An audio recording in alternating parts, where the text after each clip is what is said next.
irmãos, vamos abrir as nossas Bíblias no segundo livro de Reis, ou dos Reis, capítulo de número 4.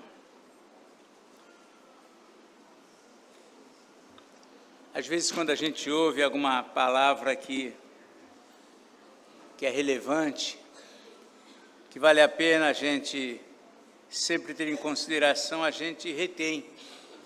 E me lembro que o reverendo Roberto Brasileiro esteve num congresso em 2007, na igreja de São Vicente, e lá ele falou acerca desse texto, e eu queria compartilhar com a igreja. Então estamos aqui, segundo livro de Reis, capítulo 7, a partir do versículo de número 8.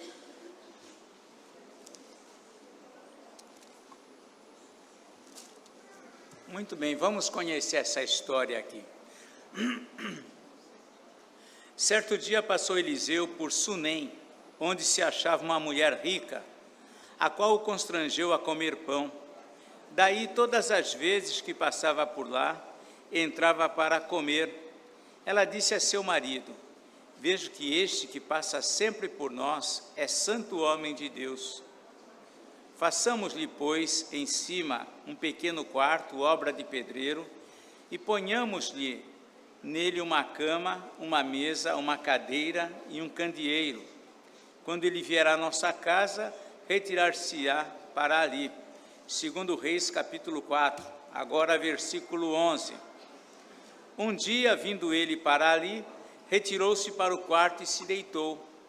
Então disse ao seu moço Geazi, ou Geazi: chama esta sunamita. Chamando-a ele, ela se pôs diante do profeta.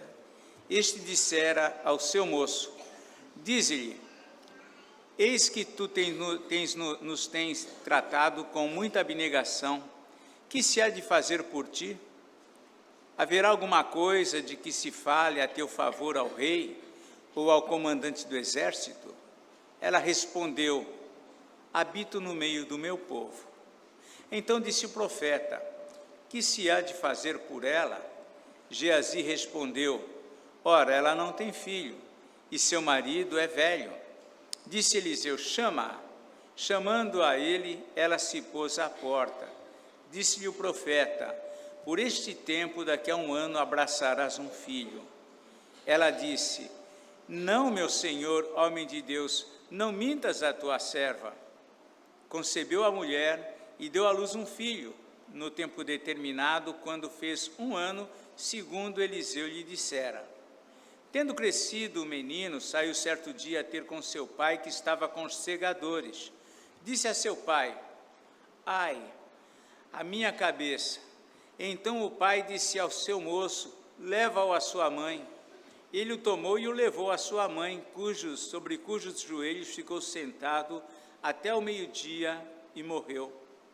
Subiu ela e o deitou sobre a cama do homem de Deus. Fechou a porta e saiu. Chamou a seu marido e lhe disse: manda-me um dos moços e uma das jumentas, para que eu corra ao homem de Deus e volte. Perguntou ele: por que vais a ele hoje? Não é dia de festa de lua nova, nem sábado. Ela disse: não faz mal. Então ele fez albardar a jumenta e disse ao moço: guia e anda, não te detenhas no caminhar, senão quando eu te disser. Partiu ela, pois, e foi ter com o homem de Deus ao Monte Carmelo. Vendo-a de longe, o homem de Deus disse a Geazi, seu moço: eis aí a sunamita. Corre ao seu encontro e diz-lhe: vai tudo bem contigo, com teu marido, com o menino? Ela respondeu: tudo bem. Chegando ela, pois, ao homem de Deus ao monte, abraçou-lhe os pés. Então se chegou Geazi para arrancá-la, mas o homem de Deus lhe disse: deixa, porque a sua alma está em amargura, e o Senhor me encobriu e não me manifestou. Disse ela: pedi eu a meu senhor algum filho? Não te disse eu, não me enganes? Disse o profeta a Geazi: cinge os lombos, toma o meu bordão contigo e vai. Se encontrares alguém, não o saúdes, e se alguém te saudar, não lhe respondas. Põe o meu bordão sobre o rosto do menino. Porém disse a mãe do menino: tão certo como vive o Senhor e vive a tua alma, não te deixarei. Então ele se levantou e a seguiu. Geazi passou adiante deles e pôs o bordão sobre o rosto do menino, porém não houve nele nem voz, nem sinal de vida. Então voltou a encontrar-se com Eliseu e lhe deu aviso e disse: o menino não despertou. Tendo o profeta chegado à casa, eis que o menino estava morto sobre a cama. Então entrou, fechou a porta sobre eles ambos e orou ao Senhor. Subiu à cama, deitou-se sobre o menino e, pondo a sua boca sobre a boca dele, os seus olhos sobre os olhos dele e as suas mãos sobre as mãos dele, se estendeu sobre ele, e a carne do menino aqueceu. Então se levantou e andou no quarto uma vez de lá para cá e tornou a subir, se estendeu sobre o menino, este espirrou 7 vezes e abriu os olhos. Então chamou a Geazi e disse: chama a sunamita. Ele a chamou, e apresentando-se ela ao profeta, este lhe disse: toma o teu filho. Ela entrou, lançou-se aos pés dele e prostrou-se em terra, tomou o seu filho e saiu. Vamos, irmãos, orar? Senhor nosso Deus, nós rogamos, Pai, pela Tua graça, pelo Teu favor, nos ensina através da Tua palavra esta noite, fala conosco, age com o Teu Espírito Santo em cada coração, manifestando a Tua graça, o Teu favor, a Tua bondade, a Tua exortação, o Teu consolo sobre nós. É a nossa oração em nome do Senhor Jesus. Amém. Talvez você esteja cansado. Tem muita gente cansada nos dias de hoje. Muita gente. Eu mesmo, às vezes, chego aqui no escritório e falo: eu estou cansado. Cansado. Penso que é uma das queixas mais comuns em nossos dias. Este parece ser um dos males mais presentes na vida do homem. É mais do que o cansaço físico gerado por um dia de trabalho, é cansaço mental, é cansaço emocional e até mesmo espiritual, gerado pelo difícil contexto que nós estamos vivendo. Nós vemos e ouvimos sobre crises externas todos os dias. Os jornais não trazem outra coisa senão conflitos, problemas, corrupções, violência, guerras. É isso que eles trazem, injustiças, coisas que mexem com o nosso emocional, que mexem com o nosso psique, como diriam aí os estudiosos. Vivenciamos também, além das crises externas, que são essas crises internas. Vivemos problemas, por vezes, em nossa própria família, dos nossos próprios lares. Muitos lares onde o divórcio aconteceu ou está para acontecer, situações que mexem com o emocional de muitos na família, problemas de finanças, conflitos relacionais, enfermidades.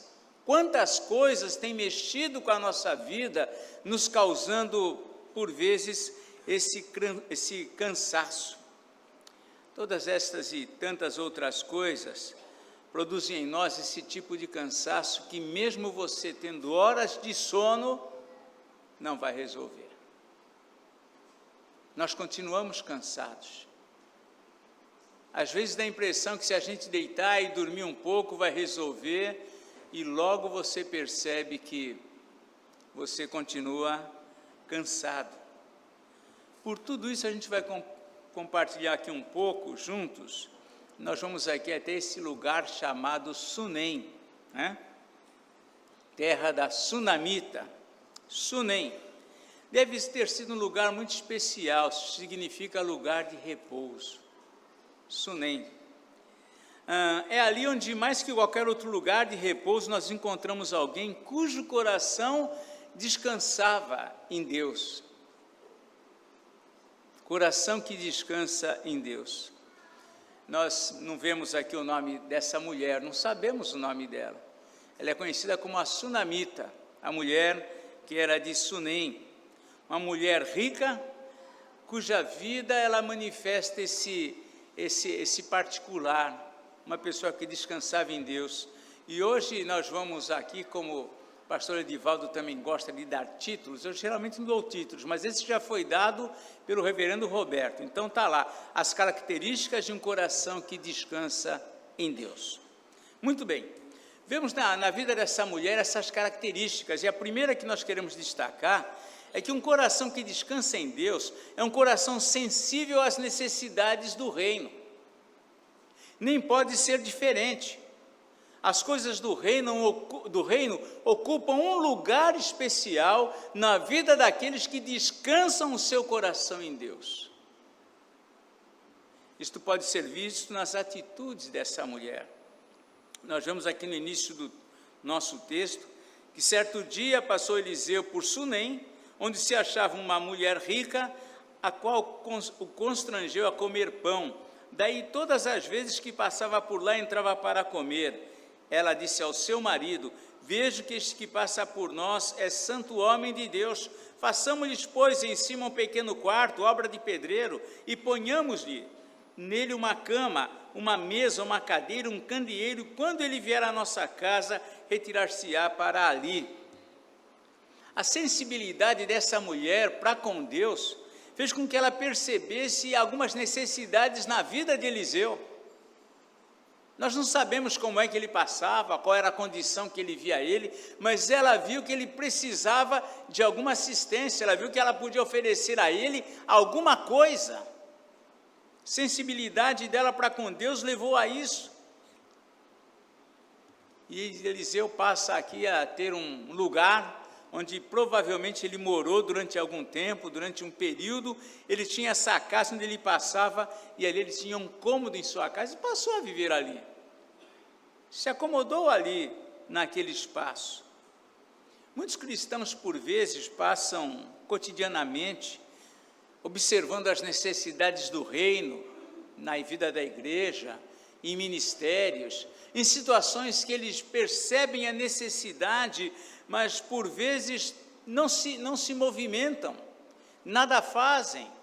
Podem ver algumas coisas que precisam, mas eles mesmos não se manifestam, passam de largo, não se sentem incomodados com as necessidades do reino que eles veem.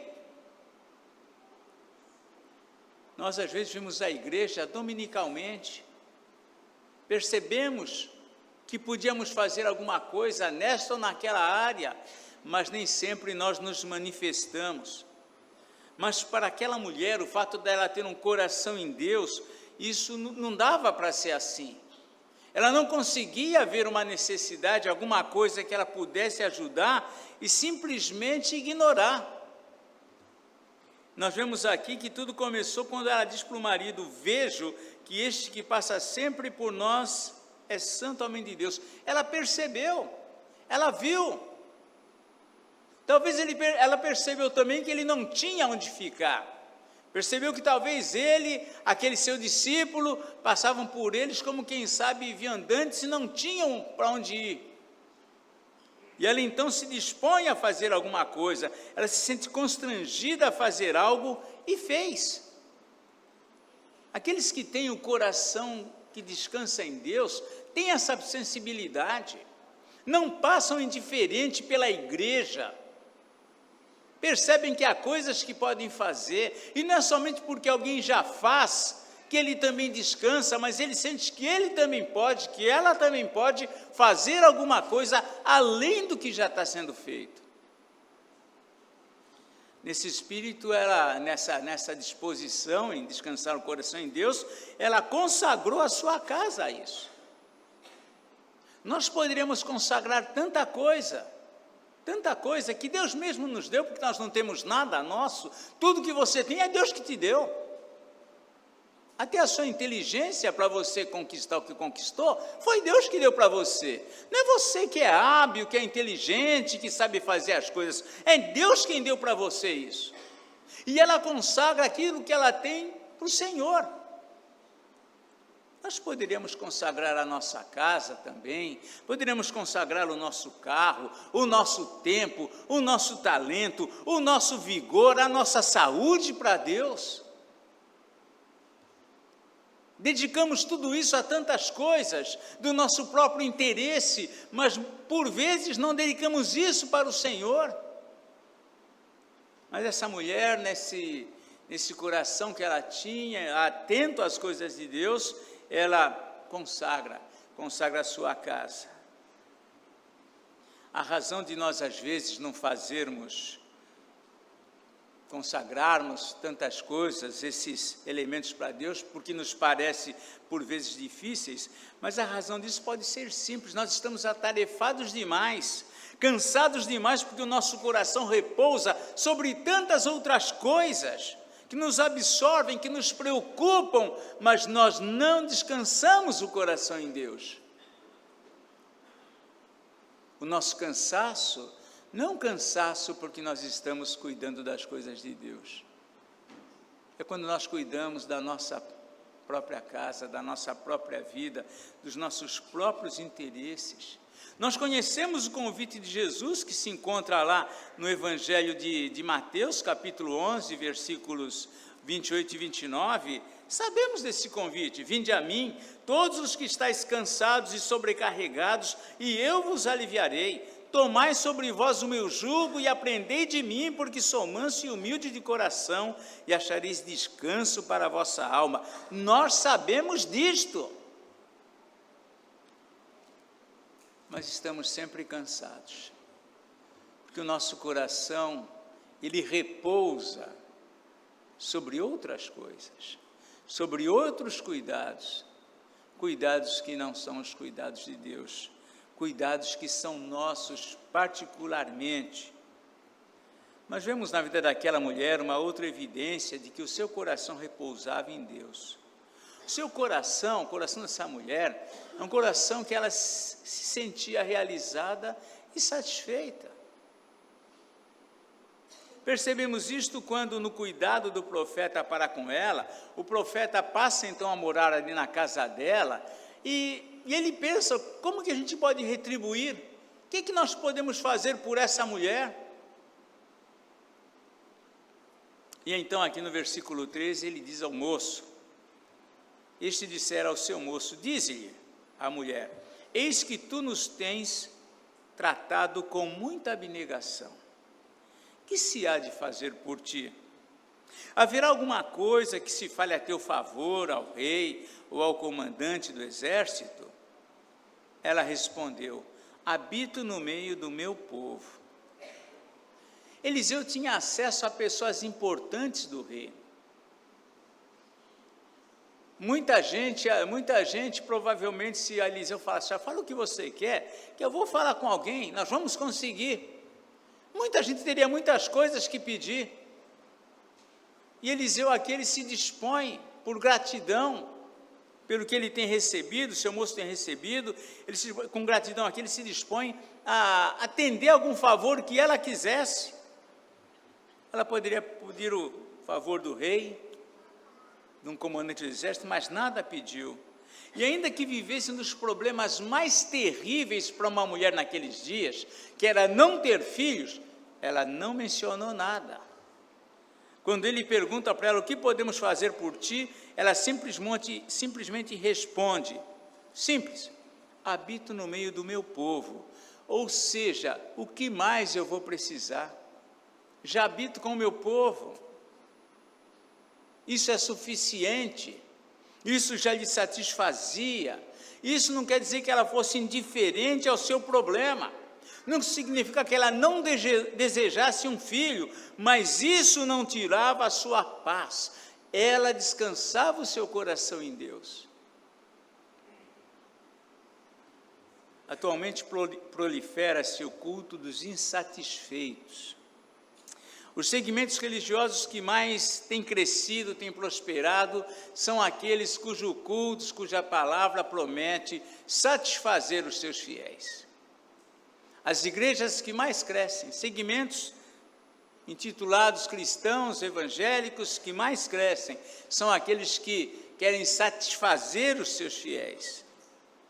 Mas, por outro lado, muitos cristãos sérios, em igrejas sérias, ao contrário dessa mulher, vivem insatisfeitos por causa de coisas, por vezes, pequenas. cansados por coisas pequenas. Isto talvez porque buscam mais cuidar dos seus interesses, das suas coisas, do que das coisas de Deus. A sensibilidade da maioria de nós cristãos é uma sensibilidade maior com aquilo que diz respeito a nós mesmos, do que uma sensibilidade com aquilo que diz respeito a Deus. Talvez precisem perguntar-se: onde o meu coração repousa? Onde é que o seu coração está? E de repente você vai ver que ele está num ambiente cercado de tantos cuidados, de tantas insatisfações, de tantas coisas que não suprem, que não dão a paz que tanto espera. Aquela mulher descansava o seu coração em Deus, mesmo em coisas tão sérias como esta, que era naqueles dias ter um filho. Mas nós vemos ainda, além da sua sensibilidade às necessidades do reino e sentimento de satisfação, ela evidencia que ela tinha o seu coração repousando em Deus através de um equilíbrio nas suas reações. Era uma pessoa moderada nas suas reações. Vemos aqui no versículos 15 e 16, primeiro nós vemos no 14, onde Geazi, diz para Eliseu, o que diz para ele? Olha, ela não tem filho, seu marido é velho, é alguma coisa que está longe de uma possibilidade humana normal resolver. Mas conforme os versículos 15 e 16, diz aqui o seguinte: disse Eliseu, chama-a. Chamando a ele, ela se pôs à porta. Disse-lhe o profeta: por este tempo, daqui a 1 ano, abraçarás um filho. Ela disse: não, meu senhor, homem de Deus, não mintas a tua serva. E foi algo tão importante para ela, tão grande isso, e apenas a reação dela, ela apenas diz: não minta para mim. Não fala uma coisa que não vai acontecer. Mesmo diante desse momento tão importante, ela consegue manter a sua calma, ela consegue dizer para ele simplesmente: olha, não minta para mim. Eu tenho, como quem diz, eu tenho consciência da minha situação. Como ela já tinha dito, eu habito no meio do meu povo. Isso me satisfaz. Mas nós vemos aqui que a promessa feita aqui por Eliseu é que dali a 1 ano ela abraçaria um filho. E nós podemos imaginar que a vinda desse filho, o que a vinda desse filho significava para ela. Era tudo. O marido já idoso, o único amparo que ela ia ter era a vida desse menino, dessa criança. Era um filho, era um presente inesperado. Mas quando ele cresce, ocorre um fato. Diz aqui a partir do verso 18: tendo crescido o menino, saiu certo dia a ter com seu pai, que estava com os segadores. Então disse ao seu pai: ai, a minha cabeça. Então o pai disse ao seu moço: leva-o à sua mãe. E continuou aqui dizendo o seguinte: ele o tomou e o levou à sua mãe, sobre cujos joelhos ficou sentado até o meio-dia e morreu. Aquele menino que era, a gente nem consegue imaginar o que significava para ela, mas se a gente pensar nos nossos dias, um filho, 12 anos, único, sem esperança, sem expectativa, ele já veio fora da esperança dela, e perdê-lo. Então a gente imagina que ela começou a viver um momento dramático, provavelmente o momento, as circunstâncias mais dramáticas da sua vida, ela estava vivendo. Estava ali vivendo um drama que não tinha como aparentemente resolver. Às vezes a coisa mais complicada é a gente confortar um cristão, um crente, quando ele perde o controle. O incrédulo você ainda fala: olha, confia em Deus, talvez ele se acalme. Mas o crente, ele diz: eu já sei tudo que você vai me falar. Eu já sei esses versículos que você pode me dizer para consolar, para confortar meu coração. Ela estava nesse momento dramático. E mais uma vez ela surpreende a atitude dela, e aí a gente vê esse equilíbrio dela nas reações, mesmo nesse momento mais desesperador, vamos dizer assim. Ela não entra nesse desespero, nesse descontrole, mas mesmo estando a criança morta, ela age com sensatez, ela buscou a Deus, ela foi ao profeta, vemos aqui a partir do verso 22, primeiramente ela chamou a seu marido e lhe disse: manda-me um dos moços e uma das jumentas para que eu corra ao homem de Deus. Perguntou ele, marido, por que vais a ele hoje? Não é dia de festa de lua nova, nem sábado. Ela disse, não faz mal. Ela não queria perder tempo. Ela não ia contar a história para ele, ela queria chegar a ele rapidamente, ao homem de Deus. Então fez ela albardar a jumenta e disse ao moço, guia e anda, não te detenhas no caminhar, senão quando eu te disser. Partiu ela e foi ter com o homem de Deus ao Monte Carmelo. Vendo-a de longe, o homem de Deus disse a Geazi, seu moço, eis aí a sunamita. Ela se dirige até ele. Ela, ao invés de falar demais, como é próprio alguém que está em desespero, ela se cala, ela se concentra naquilo que ela está fazendo e ela vai até o homem de Deus. Mesmo naquele momento, nós vemos aqui que o moço foi até o encontro dela e disse, vai tudo bem contigo, com teu marido, com o menino? E provavelmente Geazi encontrou com ela indo a caminho do profeta. Porque o profeta, quando vê ela de longe, ele estava no Monte Carmelo, um lugar acima, ele percebe que ela está vindo, ele encaminha rapidamente o moço até ela, mas ela não quer nem parar para conversar com o moço. Vai tudo bem contigo? Pergunta a ele, com teu marido, com o menino? Ela respondeu, tudo bem. Tudo bem. Mesmo naquela situação, ela responde, tudo bem. No momento dos mais difíceis, provavelmente da sua vida, que ela quer chegar até o homem de Deus. E somente quando chega até ele, diante da pessoa certa, no momento certo, ela abre o seu coração. Lá no verso 27 diz assim, chegando ela, pois, ao homem de Deus, ao monte, abraçou-lhe os pés. Então se chegou Geazi para arrancá-la, mas o homem de Deus lhe disse, deixa, porque a sua alma está em amargura, e o Senhor mo encobriu e não manifestou. Somente ali abre o coração. O resultado desse encontro dela com o homem de Deus era o profeta Eliseu, profeta que realizou grandes milagres. Vemos aqui a partir do verso 35 o resultado desse encontro. Diz aqui, ela levou ele até o menino, e diz aqui o 35 em diante. Então, a partir do 33 podemos ler, quando ele entrou, fechou a porta sobre eles ambos e orou ao Senhor, subiu à cama, deitou-se sobre o menino e pondo a sua boca sobre a boca dele, os seus olhos sobre os olhos dele e as suas mãos sobre as mãos dele, se estendeu sobre ele e a carne do menino aqueceu.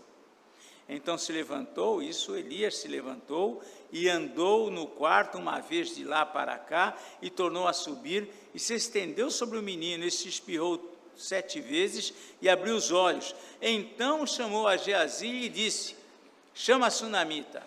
Ele a chamou e apresentando-se ela ao profeta, este lhe disse, toma teu filho. Ela entrou, lançou-se aos pés dele e prostrou-se em terra, tomou o seu filho e saiu. Nós vemos aqui em tudo isso, essa paz que essa mulher vivia, com o seu coração em Deus. Sunem é um lugar de descanso, mas vemos nisso que essa mulher que morava nesse lugar, era uma mulher que tinha um coração no Senhor. Ela esperava em Deus, que não entrava em desespero, mesmo em circunstâncias das mais difíceis. Ela não somente mostrava esse coração que repousava em Deus através de uma sensibilidade às necessidades do reino, como já vimos no início, nem também só através de um sentimento de satisfação e equilíbrio nas reações, mas também nós vemos que era uma mulher que, por conta dessa obediência, ela era sempre uma mulher submissa ao Senhor, e aí ela manifesta uma obediência irrestrita também. Essa história com ela não acaba aqui. A história continua, Eliseu vai para outras coisas, vai cuidando de outras coisas, só que um dia toma conhecimento Eliseu, né, como profeta, que viria uma grande fome sobre a terra. E aí lá no capítulo 8, nós vemos aqui que ele já saía, ele fazia outras caminhadas, curou leprosos, cuidou da mulher que tinha problemas lá com azeite e tudo mais, mas aqui entrou na guerra contra os sírios, mas depois de tudo isso, vemos aqui no capítulo 8 que novamente ele se dirige a essa mulher.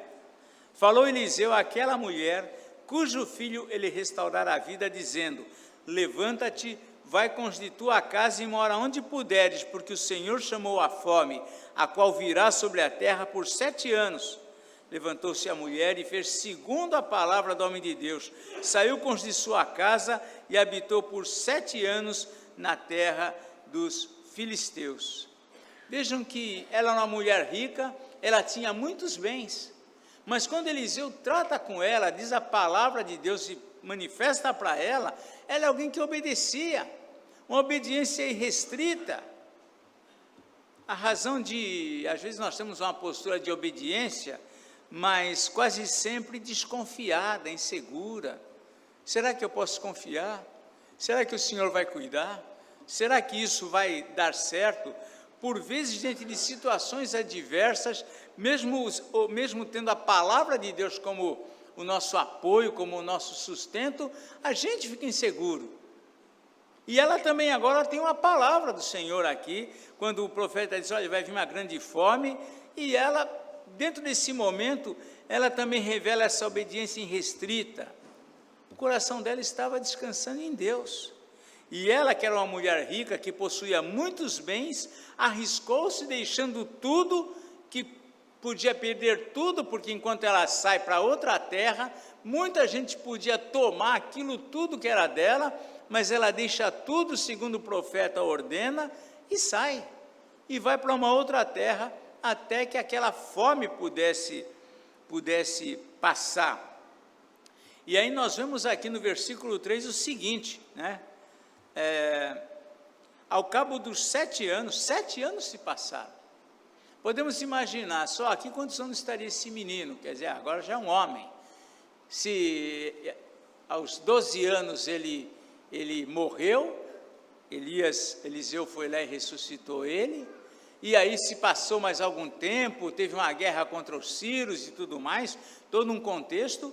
Aí então Eliseu fala para ela que ela precisa se retirar dali porque vai vir fome, e se passam 7 anos, então já era um homem quando voltam, mas depois disso ela voltou da terra dos filisteus e saiu a clamar ao rei pela sua casa e pelas suas terras.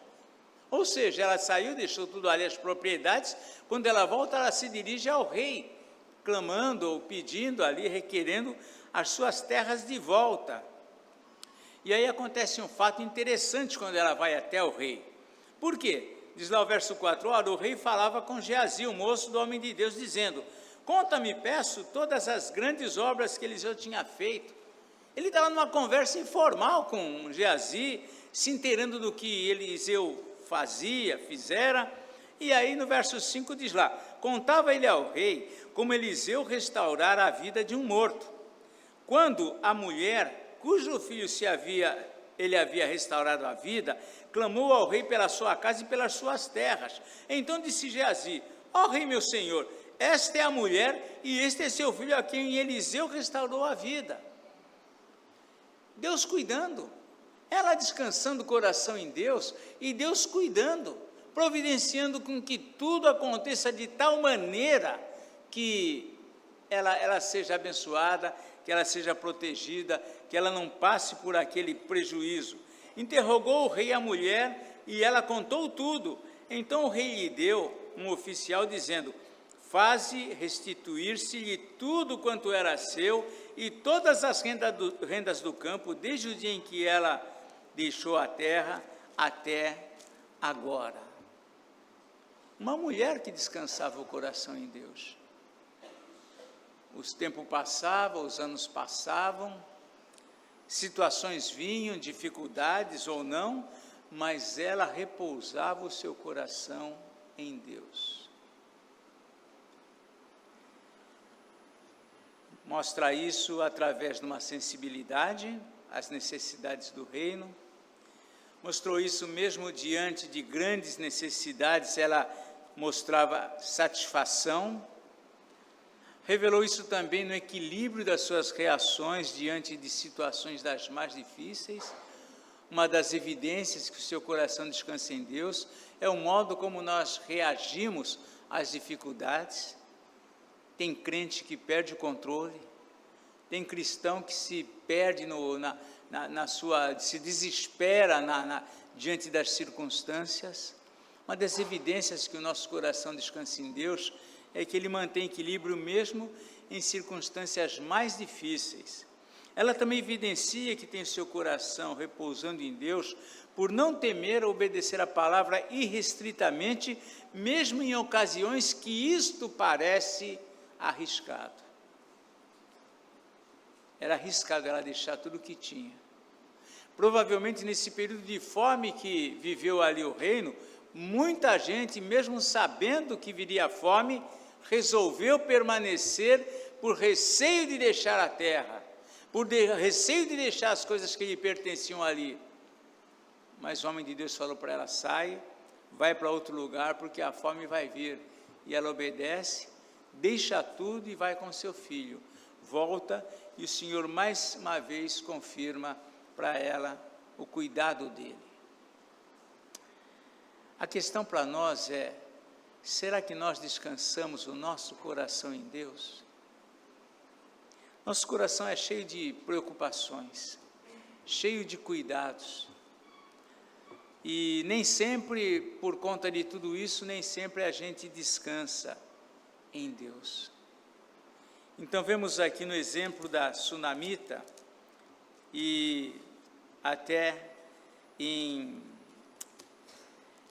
consonância com o lugar que ela morava, vemos na vida da sunamita uma mulher que repousava o seu coração em Deus. Nós cantamos aqui no início, descanso a alma, descansa em Deus. Quando a gente está cansado, abatido com a vida, com as coisas, precisamos descansar em Deus. Não há refúgio mais seguro, não há refúgio mais aconchegante, não há lugar mais onde você possa ter tranquilidade do que em Deus.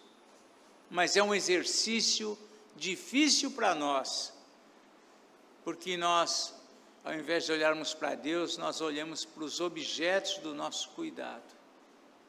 Nós não conseguimos manter o nosso coração descansando, repousando em Deus. E aqui esta mulher nos ensina de algumas maneiras, e você pode avaliar o seu próprio coração. Será que você é uma pessoa sensível às necessidades do reino? Isso é uma evidência. Será que você é uma pessoa satisfeita com as coisas que Deus tem colocado para você? Tem como suficiente? Evidência de alguém que descansa o coração em Deus. Será que mesmo nos momentos mais difíceis, você consegue ter reações equilibradas, moderadas, porque tudo está nas mãos de Deus, você descansa nele? Será que nós obedecemos a Deus mesmo em momentos em que essa obediência nos parece nos colocar em risco? Que Deus nos ajude e que nós possamos avaliar onde o nosso coração, afinal, repousa. Que Deus nos abençoe e nos ajude. Vamos